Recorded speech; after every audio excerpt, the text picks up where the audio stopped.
थोड़ी तो थोड़ी समाज की भी बात करते हैं। आज जिस समाज में हम जी रहे हैं, बार बार एक बात सुनने को मिलती है, भ्रष्टाचार समाज में बहुत व्याप रहा है, बहुत व्याप्त हुआ है।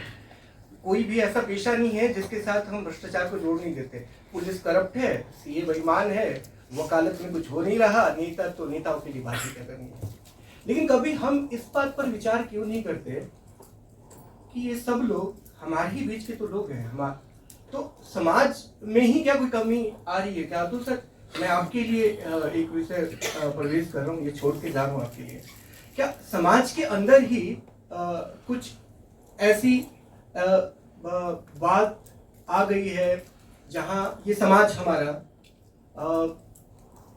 जो जिस सुधार की तरफ हमको बढ़ना चाहिए था, उस सुधार की तरफ हम एक दूसरी दिशा में जा रहे हैं।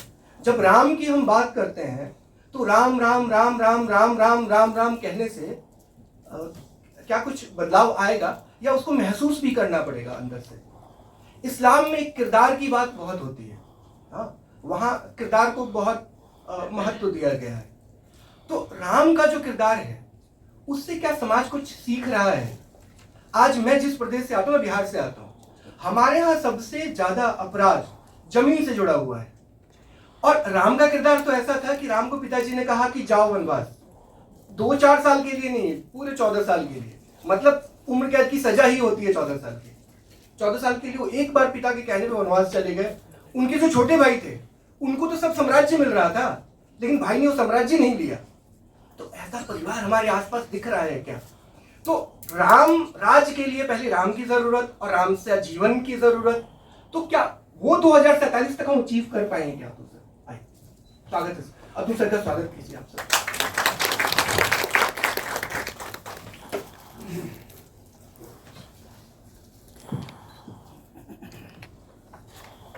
बहुत बहुत धन्यवाद। मेरे पूर्व वक्ताओं ने इतने सहज भाव से सब्जेक्ट को आपके सामने प्रस्तुत किया। मैं जनरली इंग्लिश में बोलता हूँ, हिंदी में बोलने का मैं भी प्रयत्न करूँगा, और कहीं त्रुटि हो तो उसके लिए माफ़ी चाहूँगा। हमारे साथ मंच में हैं आदरणीय नंद कुमार जी, जो एक प्रख्यात वक्ता भी हैं, लेखक भी हैं, और काफ़ी सिंपल व्यक्ति हैं। आज उन्हें सुनने का मुझे भी मौका मिलेगा और पहली बार मैं सुनूंगा उनको। उससे पहले निसार भाई जो हमारे प्रिय मित्र भी हैं, उनको सुनने का मौका मिला, पिताजी को सुनने का मौका मिला। यह मेरे लिए बहुत सौभाग्य का विषय है कि मैं ऐसे वक्ताओं के साथ एक मंच का को शेयर कर रहा हूँ। वो इतने विद्वान लोग जो बैठे हैं, अपने विचारों को आपके साथ मैं शेयर करना चाहूँगा। देखिए, मैं इस टाइम जो है, जैसे बताया गया है, महानिदेशक हूँ standing conference of public enterprises का, जो एपेक्स बॉडी है सभी सार्वजनिक उपक्रमों की। 40 साल की मेरी जर्नी रही है, क्योंकि पहले मैं BHL में था, उसके बाद यहाँ आया। मैंने बहुत चीज़ें देखी हैं 40 साल के दौरान, कैसे ये देश का परिवर्तन हुआ है। BHL में इंटरनेशनल ऑपरेशन बिजनेस में था। देखिए, हमने मार्केटिंग जब करने जाते थे किसी भी प्रोडक्ट की, एक समय था जब हिंदुस्तान जाना जाता था, इंडिया जाना जाता था for the snake charmers and Taj Mahal. बात करो किसी से सरोजनी की बात होती थी कि स्नेक चार्मर्स और ताजमहल।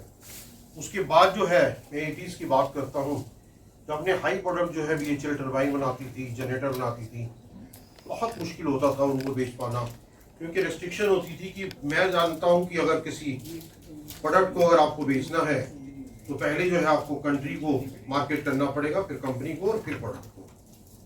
फिर भी हमने जो है, बड़ी प्रसन्नता है इसे आपसे शेयर कर रहा हूँ कि BHEL आज सारे 6 इनहेबिटेड कॉन्टिनेंट्स में प्रेजेंट है, मोर देन 74 कंट्रीज़ में, इस तरीके की उन्होंने अपना जो है कोशिश करने के बाद हमारी बातों को जो है, इनफैक्ट कई मैंने इंटरनेशनल फोरम्स वगैरह में मौका मिला मुझे उस दौरान में, 80s और 90s में, मैंने देखा उतनी तवज्जो नहीं दी जाती थी। सिचुएशन अब कंप्लीट चेंज हो गई है, एक नया विश्वास आ गया है, एक नया हमारे अंदर ही एक तरह का ऐसा आत्मविश्वास और कन्विक्शन आ गया है कि हमें लगता है कि हमसे हम किसी को भी मैच कर सकते हैं। देखिए, मैं इंटरनेशनल लेबर कॉन्फ्रेंस में हर साल अपने देश का प्रतिनिधित्व करता हूँ। इंटरनेशनल लेबर कॉन्फ्रेंस जो है इंटरनेशनल लेबर ऑर्गेनाइजेशन की एक ट्राइपर्टाइट कमेटी है, जिसमें एम्प्लॉयर्स भी होता है, एम्प्लॉय भी होता है और गवर्नमेंट भी होता है। और मैं आपको ये शेयर करना चाहूँगा कि आज की डेट में अगर इंडिया से अगर एक भी आदमी उठ के जो कि एम्प्लॉयर भी होता है, एम्प्लॉय भी होता है और गवर्नमेंट भी होती है, उसके विचार को बड़े ध्यान से सुना जाता है और फाइनल जो निकल के आता है डिसीजन, उसमें उसको इंक्लूड किया जाता है। हमारी सिचुएशन इतनी ज़्यादा चेंज हो चुकी है कि इंडिया को किस तरीके से, क्योंकि हमारे अंदर आज की डेट में एक कन्विक्शन भी है, दृढ़ विश्वास है, हमारे अंदर जो है एक सेल्फ कॉन्फिडेंस है, कन्विक्शन, कॉन्फिडेंस एंड कमिटमेंट भी है, प्रतिबद्धता भी है कि हमें किस तरह से देश को आगे लेके जाना है। हुआ क्या, जैसे अभी वक्ताओं ने बोला कि हम लोग जो है पश्चिमी सभ्यता और विचारों के कारण जो है हमारे बच्चे भी उस दिशा में बढ़ते चले जा रहे हैं। मैं आपको एक चीज बताना चाहूंगा कि पिछले 1-2 साल में जो चेंजेस आए हैं, पहला तो भी बोला गया कि विकसित भारत हमको बनना है जब India at the rate of 2047 में। दूसरा जो है 22 जनवरी, जब सब लोगों ने राम राज्य की बात करनी शुरू कर दी। मैं अभी बेंगलोर में था पिछले हफ्ते, और उस समय जो है मैं जब आ रहा था प्लेन से, तो मेरे साथ एक सज्जन थे जो 55 साल पहले देश को छोड़ चुके हुए थे, डॉक्टर थे, जाने माने डॉक्टर थे, और अमेरिका में ब्रेन के सर्जन थे। उनसे बात होने लगी तो मैंने कहा कि आपसे जो है, आप यहाँ पर आए थे, क्या कह रहे, मैं जिस होटल में ठहरा था वहाँ पर भी हमने जो है बेंगलोर में मंदिर बना के पूजा कर रहे थे, और मैं धोती पहन के बैठा 55 साल के बाद। तो मैं इतना भावुक हो गया, और मेरा मानना ये है, उनका ये कहना था कि 22 जनवरी के बाद एक देश कंप्लीटली डिफरेंट बन गया हुआ है। मेरे को भी सोचने का मौका मिला, मैं भी सोच में पड़ गया कि यस, हम लोग सब लोग राम राज्य की बात करते रहे हैं, परंतु अब एक दिशा मिली है, हमें जो है एक विश्वास मिला, एक सोच मिली है कि हम राम राज्य की ओर अग्रसर हो सकते हैं। उससे पहले मैं, निसार भाई ने बात करी विकसित भारत की, मैं एक इंजीनियर बाय प्रोफेशन हूँ, तो सबसे पहले मैं फैक्ट्स की बात करना चाहूँगा जो बहुत जरूरी है मेरे हिसाब से। Instead of talking in general, अगर हमें किसी लक्ष्य को, मैं मानता हूँ कि अचीव करना है, तो हमें पता होना चाहिए वहाँ पहुँचना कहाँ पे है। ये बहुत जरूरी है। जनरल कहना एक परसेप्शन के बेस पे, एक धारणा के बेस पे कि वो विकसित है, वो डेवलपिंग है और रिलीज डेवलप्ड है, वो उसमें मैं विश्वास नहीं करता हूँ। कुछ मैंने देखने की कोशिश करी कि क्या डेफिनेशंस है, कहीं पर प्रॉपर डेफिनेशंस नहीं है विकसित भारत की। पहले कभी हुआ करती है, आज की डेट में लीस्ट डेवलप्ड कंट्रीज की बात करते हैं, पर फिर भी एक जनरल एक का बात कही जाती है, जैसे अभी बोला इन्होंने, एक तो पर कैपिटा इनकम की बात करते हैं। पर कैपिटा इनकम में आज की डेट में हमारा करीबन जो है, अगर बात करते हैं 3.73 ट्रिलियन डॉलर की हमारी टोटल जो है जीडीपी है, और अगर जो है पर कैपिटा निकालें तो 2022 तक 2500 से नीचे थी, अब 2800 की बात करते हैं डॉलर पर कैपिटा। इसको हमें जो है, कुछ लोग कहते हैं कि 12,000 से 15,000 तक लेके जाना है, क्योंकि जो है वर्ल्ड बैंक डिफाइन करता है हाई इनकम ग्रुप को। हाई इनकम ग्रुप जो है करीबन 13,000 से ऊपर वालों को डॉलर्स पर कैपिटा को डिफाइन करता है हायर इनकम को, हमें वहां पहुंचाना है। तो मैं थोड़ा सा उस पर कंपाउंड एनुअल ग्रोथ रेट के हिसाब से कैलकुलेट करने लग गया। अब देखिए, न्यूमरेटर है और डिनोमिनेटर है। डिनोमिनेटर में आपकी पॉपुलेशन भी आएगी और डॉलर का रेट भी आएगा। न्यूमरेटर में आपका रुपीज लाख करोड़ या जो कुछ होगा वो आएगा। मेरा मानना है, हो सकता है मैं गलत हूं या सही हूं, आज की डेट में जो रूपी का डेप्रिसिएशन हो रहा है 2025-26 के बाद रूपी एप्रिशिएट होगा। ये बड़ा क्लियर है, जैसे ही हम लोग थर्ड लार्जेस्ट इकोनॉमी बनेंगे रूपी एप्रिशिएट होना शुरू होगा, पॉपुलेशन हमारा स्टेगनेंट हो जाएगा, आप बढ़ेगा भी तो बहुत कम परसेंटेज बनेगा, तो उस बात को मैं इग्नोर करता हूँ। तो इसके हिसाब से अगर हमें 5 गुना पर कैपिटा इनकम बनाना है, तो real growth, I am not talking nominal growth, कम से कम 7% की लानी है। हमें उस डायरेक्शन में बढ़ना है कि हम कैसे उस चीज को अचीव करेंगे। ये बहुत बड़ा मुद्दा है। मुझे लगता है कि जब हम एक्शन प्लान बनाएंगे, कैसे उस तरफ जाएंगे, तो हम करेंगे। दूसरा एक बड़ा इंपॉर्टेंट सब्जेक्ट है, समय कम है पर मैं उसके बारे में थोड़ा सा बात करना चाहूँगा, ह्यूमन डेवलपमेंट इंडेक्स की। ये बहुत जरूरी है, ये असॉर्टमेंट ऑफ काफ़ी इंडिकेटर्स का है, जिसके अंदर जो है लिटरेसी रेट है, लाइफ एक्सपेक्टेंसी है, रूरल पॉपुलेशन, जिनके पास इलेक्ट्रिसिटी कनेक्शंस हैं, एक्सपोर्ट्स है, इंपोर्ट्स है, इनकम इनइक्वालिटी है, काफ़ी चीज़ें हैं उसमें जो है, और इंटरनेट अवेलेबिलिटी है। उसके हिसाब से डिवाइड किया गया है कि इसको इंडेक्स को कैलकुलेट किया जाता है। 0 से लेके 1 तक होता है। अगर 0.8 से ऊपर होता है तो उनको जो है वेरी हाई ह्यूमन डेवलपमेंट कहते हैं। उसके बाद नेक्स्ट कैटेगरी आती है हाई ह्यूमन डेवलपमेंट की 0.7 से 0.79 तक। उसके नीचे आता है मीडियन 0.55 से 0.7 तक, और उसके नीचे जो है लो ह्यूमन डेवलपमेंट इंडेक्स आता है।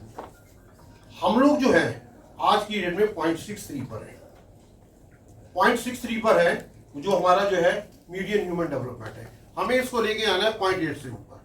अगले 24 साल के अंदर हम कैसे लेके जाएंगे, मेरे हिसाब से इस देश को इन सारे पैरामीटर्स के ऊपर एक एक काम करना पड़ेगा। सारे पैरामीटर के ऊपर कैसे मैं लिटरेसी रेट को बढ़ाना है, कैसे मुझे रूरल डेवलपमेंट को इंक्रीज करना है, कैसे एक्सपोर्ट्स को बढ़ाना है। तो ये एक मैं जस्ट एक आपके सामने थॉट ये देना चाह रहा हूँ, ह्यूमन डेवलपमेंट इंडेक्स में। तीसरा एक बड़ा इंपॉर्टेंट चीज है, ठीक है, मैं उस पर बाद में आऊंगा कि किस तरीके से समाज को आगे बढ़ाना है। पहले मैं एक हार्ड फैक्ट्स की बात कर रहा हूँ। तीसरा इंपॉर्टेंट है इंडस्ट्रियलाइजेशन। अगर इस देश को विकसित होना है तो इंडस्ट्रियलाइजेशन की बहुत जरूरत है। आज की डेट में हम कहाँ हैं इंडस्ट्रियलाइजेशन में, ये भी एक देखने की जरूरी है। आपको बताना चाह रहा हूँ कि ग्लोबल मैन्युफैक्चरिंग में चाइना का शेयर जो है 28% है, यूएसए का शेयर 17% है, इंडिया का शेयर अभी 3% है ग्लोबल मैन्युफैक्चरिंग में। हम लोग जो है क्या हुआ, क्या कई कंट्रीज जो है सीधा पहले मैन्युफैक्चरिंग करते हैं फिर सर्विस में जाते हैं। हम लोग बड़े फॉर्चुनेट थे, हम सीधा ही सर्विस में चले गए। आज की डेट में सर्विस जो है 53% हमारा कॉन्स्टिट्यूट करे जीडीपी का, बहुत अच्छा कर रहे हैं सर्विस में। बट मेरा ये मानना है कि मैन्युफैक्चरिंग के अंदर भी हमें आगे बढ़ाकर जाना है। इसके लिए मैं ऑनरेबल प्राइम मिनिस्टर ने जो मेक इन इंडिया का नारा दिया है, बहुत सोचा समझा है, बहुत सोचा समझा है। आज की डेट में हमारा जो है कंट्रीब्यूशन इसका खाली 13 से 15% है जीडीपी में। इसको हमें 25% लेके जाना है। कैसे लेके जाना है, उसके लिए सबसे जरूरी है कि एमएसएमई को भी साथ लेके चलना पड़ेगा। मैं जब आपकी रामायण की बात करूंगा, कैसे इंक्लूसिवनेस की बात करूंगा, तो उस टाइम एमएसएमई को भी हमें साथ लेके चलना पड़ेगा। उसके लिए एक सबसे इंपॉर्टेंट चीज है, हमें स्किलिंग के ऊपर जोर देना पड़ेगा। हमारे पास, हम यंगेस्ट नेशन है कंट्री के, हमारा विंडो बहुत लिमिटेड है, कुछ सालों के लिए है। उसके लिए हमें लोगों को स्किल डेवलपमेंट करना पड़ेगा, टेक्नोलॉजी लानी पड़ेगी। एक तीसरा बड़ा पहलू है टेक्नोलॉजी और स्किलिंग के साथ में R&D। R&D एक ऐसा एरिया है जिसमें जो है हमें बहुत जरूरी तेजी से काम करना पड़ेगा। अगर हम डाटा की बात करते हैं तो हमारे R&D का एक्सपेंडिचर जो है खाली 0.66% ऑफ द टोटल जीडीपी है। आप कंपेयर करिए इसको, यूएसए से कंपेयर करिए 2.9%, स्विट्जरलैंड से कंपेयर करिए, इसका जो है 3.4%, और अगर हम इजराइल से कंपेयर करते हैं जो आगे बढ़ते जा रहे थे 4.5%। R&D के अंदर मैसिव इन्वेस्टमेंट करना पड़ेगा, क्योंकि प्रोडक्शन खाली बगैर वैल्यू एडिशन की हो जाए वो भी गलत है। प्रोडक्शन के अंदर जितना वैल्यू एडिशन ज्यादा हो उतना अच्छा है। गवर्नमेंट की थिंकिंग ऑलरेडी इस डायरेक्शन में शुरू हो गई है। आपने बजट देखा होगा, इस बजट के अंदर मुझे सबसे ज्यादा खुशी इस बात की हुई है, बाकी कई पैरामीटर्स थे, 1 लाख करोड़ रुपया जो है हमारे माननीय मंत्री जी ने इस R&D के लिए उन्होंने एलोकेट किया है। तो R&D एक तरह का फोकस ऑलरेडी आ रहा है, मैन्युफैक्चरिंग भी आ रहा है। ये कुछ चीजें मैं आपको बताना चाह रहा था कि किस तरीके से हम लोग जो है इन पैरामीटर पर ध्यान दें और पूरा एक्शन प्लान बनाए कि हम कैसे उस पर आगे चलेंगे। अब मैं आपके पास आना चाहूंगा कि हमारा जो है किस तरीके से हम लोग राम राज्य की बात कर रहे हैं, राम राज्य का क्या रोल रहेगा विकसित भारत में। राम राज्य का मेरा मानना है कि ये जो है एक बहुत ही निर्मल, बहुत ही स्वच्छ रूप का एक गवर्नेंस है, जो एक बेसिकली सब लोगों को, अभी बात करिए हमारे पूर्व वक्ताओं ने भी, सब लोगों को कोएग्जिस्ट करने की प्रेरणा देता है। तो मैंने जो रामायण के में थोड़ा देखने की कोशिश करी कि कैसे इसको लिंक किया जाए, कि क्या किस तरीके से, अभी बात भी कर रहे थे आप जैसे जो है कि जो इश्यूज फेस कर रहे हैं, 4 चीजें मुझे निकल के आई जो मेरे को लगा कि जिसको हम अपने कॉर्पोरेट की तरफ से बोलना चाह रहा हूँ। 4 चीजें हैं जिसको हमें लेके चलना पड़ेगा। सबसे पहले तो गवर्नेंस है। आप देखिए उसमें बड़ा अच्छा गवर्नेंस के बारे में बात की है। मैं उसको कुछ मेरे पास है भी, मैं उसका श्लोक वगैरह जो है मैं उसको नहीं पढ़ पाऊंगा, अभी टाइम नहीं है। बट बेसिकली हम आज की डेट में अगर आप देखें गवर्नेंस में बात करते हैं, जैसे आप बोल रहे हैं क्या प्रॉब्लम्स आ रही हैं, फेयरनेस, ट्रांसपेरेंसी, अकाउंटेबिलिटी, 3 एरियाज की बात करते हैं। और ये तीनों एरियाज को अगर आप देखें कहीं ना कहीं ये उसके अंदर इंक्लूड किया गया है हमारे जो है ये रामायण के अंदर। जो है चाहे वाल्मीकि रामायण पढ़ लें, चाहे आप जो है तुलसीदास की रामायण पढ़ लें। तो पहला एरिया गवर्नेंस बहुत जरूरी है। अगर आप तीनों प्रिंसिपल को फॉलो करें तो वो चीज जो है जो आप कह रहे हैं नहीं होगी, क्योंकि आपको फेयरनेस, ट्रांसपेरेंसी देनी पड़ेगी। दूसरा पॉइंट निकल के आता है, और बेसिकली अगर आप देखें, अगर आप रामायण इतने लोग हैं, विद्वान लोग हैं, उसमें बड़ा क्लियरली आ रहा है कि वैल्यूज की बात करता है, डिसिप्लिन की बात करते हैं, जस्टिस की बात करते हैं। अलग अलग वर्ड के अलग अलग मायने हैं। दूसरा जो मैं कहना चाहूंगा, जो सबसे एक इंपॉर्टेंट चीज है, पूर्व वक्ताओं ने भी बोला, इंक्लूसिविटी। इंक्लूसिविटी एक बहुत इंपॉर्टेंट चीज है। रामचंद्र जी ने एक तरह का उसमें उसको बोला गया, उसमें जो है कि every creature felt please, everyone was intent on virtue, turning their eyes towards Ram, and creatures did not kill each other. किसी को हार्म भी नहीं करते थे वो किसी को भी। इंक्लूसिविटी की बहुत बड़ी बात की गई है, चाहे वो धर्म के, कोई धर्म की बात नहीं थी उस टाइम इतनी जो है, जैसे अभी बोला गया रामचरितमानस में हिंदू वर्ड का इस्तेमाल नहीं किया गया। It's an eye opener. हमें इंक्लूसिव नेट के, अभी मैं भी बात करना चाहता केवट और शबरी के प्रसंग का, जिसमें जो है चाहे उस समय सो कॉल्ड दूसरी जाति के लोगों को भी किस तरीके से प्रोत्साहन दिया गया, जिसको निसार भाई ने ऑलरेडी कवर कर दिया गया है। तो हमें जो है हर जगह लोगों को साथ लेके चलना है। इंक्लूसिवनेस का मतलब सिर्फ ये नहीं कि धर्मों वालों को लेके चलना है, हमें विमेन एम्पावरमेंट की ओर जोर करना है। आपको मैं बताना चाहूंगा, अगर विकसित भारत बनना है, मैंने बात करी कि 7% ग्रोथ रेट की on the CAGR on the real basis, provided आपका जो है रूपी डेप्रिशिएट ना हो, पॉपुलेशन ना बढ़े। तो आपको जो है एक स्टडी कहती है वर्ल्ड बैंक की, इंडिया के अंदर भी जैसे कहते हैं, अगर 50% जो हमारी एम्प्लॉयबिलिटी है विमेन की, अगर ये 50% के सारे काम करना शुरू कर दें, जो किसी टाइम पे एक साल पहले 21-22% थी, अब 37-37% की बात कर रहे हैं, तो हमारी GDP 2% बढ़ जाएगी। ये विमेन एम्पावरमेंट के ऊपर जो है बहुत काम हो रहा है। मैं कह रहा हूँ जो मैं बातें बोल रहा हूँ ऑलरेडी सरकार उसके ऊपर एक्शन ले रही है, ये बहुत अच्छी बात है। दूसरा जो है इंक्लूसिविटी की बात करते हैं, बड़ी बड़ी संस्थाएं चलती हैं, बड़ी बड़ी फैक्ट्री चलती हैं, उसके साथ में क्या हमें MSME को भी लेके साथ में चलना है? हाँ, ये दूसरा पहलू है जो मैं इंक्लूसिविटी की बात करता हूँ। तीसरा एक अगर आप देखें तो एक रामायण के अंदर सस्टेनेबिलिटी की बहुत खुल के बात की है। उसमें लिखा हुआ है कि क्लाउड्स जो थे वो हमेशा टाइम पर रेन प्रोवाइड करते थे, विंड्स जो थी वो डिलाइटफुल थी, ट्रीज जो थे वो फ्लावर्स दिया करते थे। देखिए किस तरीके से खुले तरीके से सस्टेनेबिलिटी की बात की जो हम आज बात कर रहे हैं। उस सस्टेनेबिलिटी को हमें जो है लेके आना है अपने कॉर्पोरेट कल्चर में। काफी कुछ किया जा रहा है। हमारे माननीय प्रधानमंत्री जी ने कमिटमेंट किया है कि 2070 तक नेट जीरो हो जाएगी। हमारा जो है जो रिन्यूएबल एनर्जी सोर्सेज है 50% हमारा कंट्रीब्यूशन रिन्यूएबल एनर्जी सोर्सेज से होगा। पॉइंट ये है हमने जो है अपना एमिशन इंटेंसिटी को भी कम करने के लिए प्रॉमिस किया है। इस तरीके से उधर काफी काम हो रहा है। चौथा पॉइंट जो अगर आप देखें आप जो जिसमें जो है जो रामायण में बोला गया वो वेल बीइंग की बात की गई है कि लोगों को किसी तरीके का रोग नहीं होता था। लोगों की लाइफ 1000 साल की होती थी। 1000 साल तो चलो नहीं मानते हैं, बट बेसिकली ये है कि हमें जो है जो सोसाइटी की वेलबींग की जो बात की है उसको हमें रेप्लिकेट करना है इस अगले 24 साल के अंदर। काफी कार्य हो रहा है उस डायरेक्शन में। हम बात करें आयुष्मान भारत की, मैं ESI के बोर्ड पर भी एम्प्लॉयर को रिप्रेजेंट करता हूँ। देखिए पहली बार जो है अभी अनाउंसमेंट हुआ कि जो इवन रिटायर्ड एम्प्लॉइज है उनको भी हम लेके चलेंगे उसमें करेंगे साथ में, और काफी उसकी सीमा भी बढ़ाने की बात हो रही है किस तरीके से बढ़ाया जाए। तो इन 4 चीजों को अगर हम लेके चले तो बाकी तो बहुत कुछ है रामायण के अंदर, कहने के लिए बहुत कुछ है। परंतु जो है मैं ये कहना चाहूंगा कि जहाँ तक साझी विरासत की बात की है, साझी विरासत को बहुत अच्छी तरीके से रामायण में भी कवर किया गया है। और इन सारी चीज़ों को हम लेके चलें तो जो कुछ हमें जो है वेस्ट की तरफ देखने की कोशिश कर रहे हैं। हुआ क्या है मैं आपको बताऊं। आप हमारे टाइम पे देखिए, मेरी एज ग्रुप से थोड़े से छोटे बच्चों को भी देखिए, कभी किसी ने उनको राम राज्य के बारे में ढंग से पढ़ाया ही नहीं है, फीलिंग ही नहीं आई है।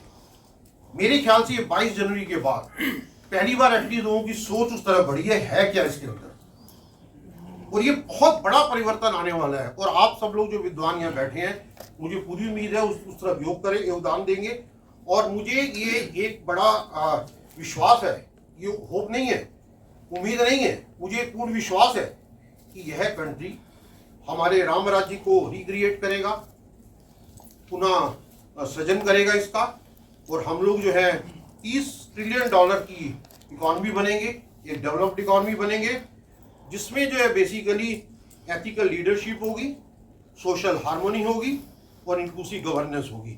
इसी भावना से हमें आगे बढ़ना है और मुझे पूरी उम्मीद है, बट लक्ष्य पूरा निर्धारित करना पड़ेगा। और कहाँ बेसिकली मैं इस चीज़ में बिलीव करता हूँ, पहले डिसाइड करो कहाँ जाना है, उस लक्ष्य की प्राप्ति को करनी है, फिर उसके बाद कैसे जाना है वहाँ पर, उसके लिए पॉलिसी अपने आप रास्ते बनते चले जाएंगे।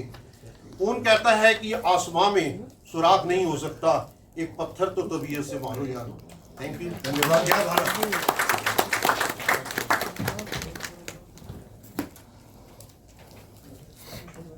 धन्यवाद अतुल सर, ये भरोसा देने के लिए कि आने वाले समय में ये उम्मीद नहीं है, विश्वास है कि हम विकसित होंगे। इसके लिए सच में आप आज जो सब लोग यहाँ बैठे हैं उनके तालियों के हकदार हैं।